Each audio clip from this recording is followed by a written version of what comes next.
Good morning. I hope you can hear me. I don't want to talk too loud. I am in the guest lobby, the breakfast nook, uh, here in beautiful Monterey, California, at the Victorian Inn. Very lovely, lovely place. And with my friends, we drove down yesterday and walked down the wharf last night and ate some. They all had like real seafood. I told them I wanted as close to Long John Silver's as I could get. So I got a kid's plate with a fillet of fish on it, and it was delicious. And we walked along the water and listened to the seals. We couldn't see the seals, but we could sure hear them barking. And so today we are going whale watching. Is that not too exciting to actually see a whale? Now, to some of you, that may not be a big deal. But to this little Missouri, Oklahoma girl, whale watching is going to be quite an experience. Good morning, Chris. And so everybody else is getting ready to get around, and we're going to drive by a lighthouse. It's closed today, so I can't climb it. But I'm going to get my picture by it, I hope. At least one more lighthouse to go on my list that I've seen. And so I told them I'm going to slip downstairs and get a cup of coffee while everybody else is getting around and do a real short devotional.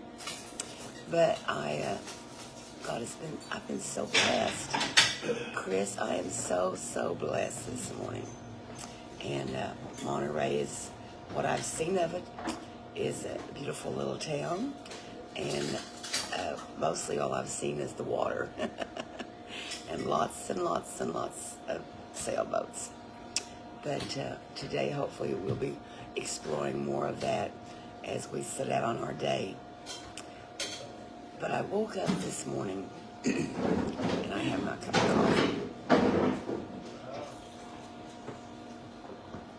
I woke up this morning with this verse ringing in my head. And so, if you hear distractions, hear people talking, as I said, I'm in the breakfast area of the Victorian Inn in Monterey, California. And so I'm trying not to be too loud to disturb others. But if you hear dishes clashing and people talking, that's what's going on around me. But the verse that I woke up to, and I mean, when I opened my eyes, this was the scripture that I first heard. It's a very familiar scripture. We've heard it preached on a lot. But it simply says, but as the days of Noah were. As the days of Noah were, so shall also the coming of the Son of Man be. And I began to reflect on that, as the days of Noah were.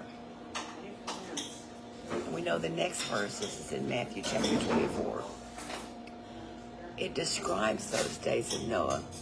It says in verse 38, for as in the days of Noah that were before the flood, they were eating and drinking and marrying and giving in marriage until the day that Noah entered into the ark. All the way up, literally, to the day that Noah got on the ark, they were still eating and drinking. They were marrying and giving in marriage. They weren't worried at all. We've heard all kinds of scenarios and possibilities of what it was like. Maybe they laughed and mocked and made fun of Noah. But verse 39 says, and knew not until the flood came and took them all away. So shall also the coming of the Son of Man be.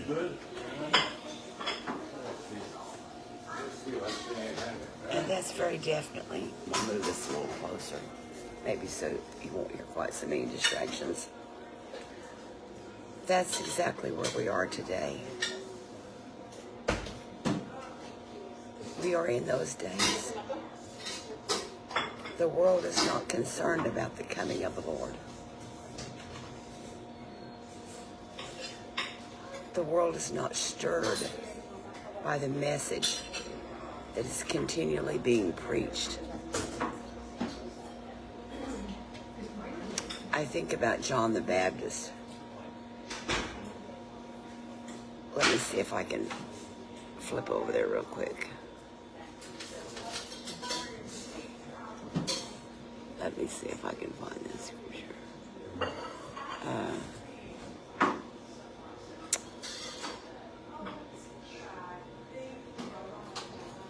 don't know how quick I can find it, but I want to see if I can scroll through here and get it real quick.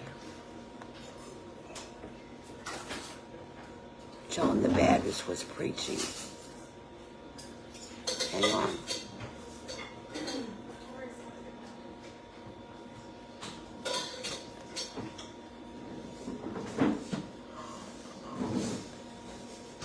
I apologize. You know how I am. I think of something and then I go look for it. John the Baptist, Mark chapter 1, Mark 1:1. In the beginning of the gospel of Jesus Christ, the Son of God, as it is written in the prophets, behold, I send my messenger before thy face, which shall prepare thy way before thee. The voice of one crying in the wilderness, prepare ye the way of the Lord, make his paths straight. Prepare ye the way of the Lord. And that's what John did. John prepared the way of the Lord. That's what our ministers are doing today. That's what preachers of the gospel are doing.